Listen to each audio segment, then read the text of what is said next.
జానపదుల జాతరగా పిలిచే వరంగల్ ఐనవోలు జాతరకు భక్తులు పోటెత్తుతున్నారు. నేటి నుంచి 3 రోజుల పాటు స్వామివారి జాతరగా పిలిచే బ్రహ్మోత్సవాలు అంగరంగ వైభవంగా జరగనున్నాయి. ఇక దారులన్నీ జాతర కోసమే అన్నట్లుగా లక్షల సంఖ్యలో భక్తులు మల్లికార్జున స్వామిని దర్శించుకుంటారు. పట్నాలు వేసి బోనాలు సమర్పించుకుంటారు.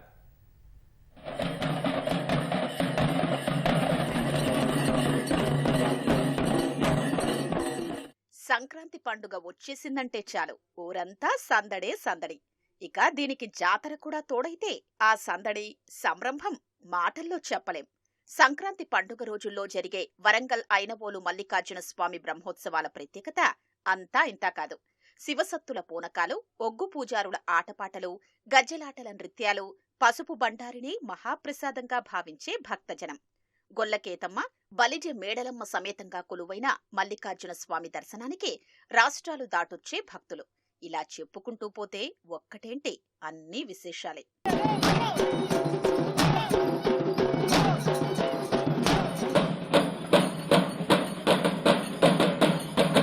భోగి నుంచి కనుమ వరకు 3 రోజుల పాటు స్వామివారి బ్రహ్మోత్సవాలు అంగరంగ వైభవంగా జరుగుతాయి. భోగి పండుగ రోజున స్వామివారికి మహాన్యాసపూర్వక రుద్రాభిషేకం నిర్వహిస్తారు. ఈ 3 రోజుల్లోనే లక్షల సంఖ్యలో భక్తులు మల్లన్న జాతరకు పోటెత్తుతారు. 3 నెలల పాటు సాగే ఈ జాతరలో వారాంతాల్లో భక్తుల రద్దీ ఎక్కువగా ఉంటుంది. ఫిబ్రవరిలో జరిగే ఎల్లమ్మ పండుగ, మహాశివరాత్రికి జనం భారీగా తరలివస్తారు. ఉగాది పర్వదినం రోజున జాతర ముగుస్తుంది.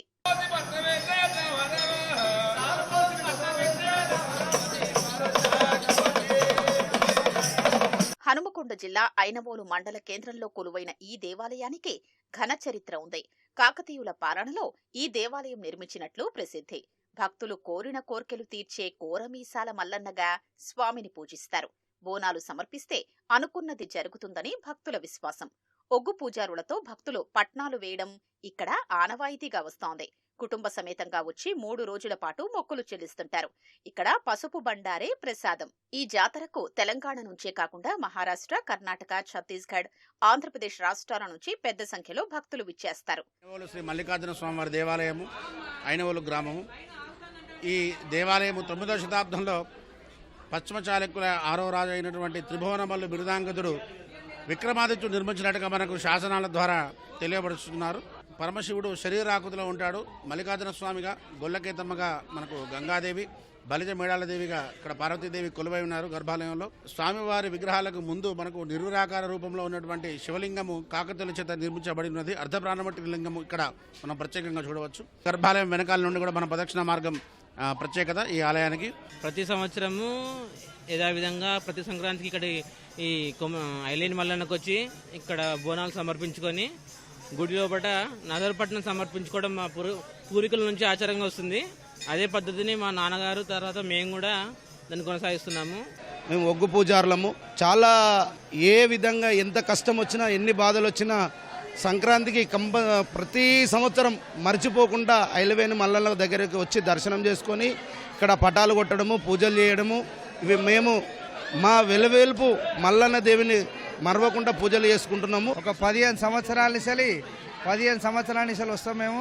ఆ భగవంతుని దగ్గరికి వస్తే మాకు అనుకున్న పనులు కూడా అన్ని మంచిగా అవుతున్నాయి. కాబట్టి మా ఒగ్గు బృందాలు చాలా వచ్చినాయి, చాలా మంది కూడా వస్తున్నాం. మాకు దేవుని కాడికి వచ్చినందుకు సంతోషంగా ఉంటుంది. ఆ ఇలవేని మల్లికార్జున స్వామి కోరిన కోరికలు కడతీరుతారు. కాబట్టి ఆ మల్లన్న దగ్గరికి వచ్చి ఈ సంక్రాంతి మొదలుకొని 7 వారాలు 7 పూజలతోటి ఆ భగవంతుడు మల్లన్న స్వామిని వేడుకుంటాము. సంక్రాంతి పండుగ రోజు రాత్రి జరిగే ప్రభా బండ్ల వేడుక జాతరకే ప్రత్యేక ఆకర్షణగా నిలుస్తుంది. కాకతీయుల కాలం నుంచే ఐనవోలు గ్రామానికి చెందిన మార్నేని వంశస్థులు ఆలయ బాధ్యతలు చూసుకునేవారు. 1969 సంవత్సరంలో ఆలయ నిర్వహణను స్వచ్ఛందంగా దేవాదాయ శాఖకు అప్పగించారు. సంక్రాంతి రోజు మార్నేని వంశస్థుల ఇంటి నుంచి ప్రత్యేకంగా అలంకరించిన రథాన్ని దేవాలయం చుట్టూ తిప్పుతారు. ఈ వేడుకను చూడ్డానికి చుట్టుపక్కల గ్రామాల నుంచి జనం వేల సంఖ్యలో తరలివస్తారు.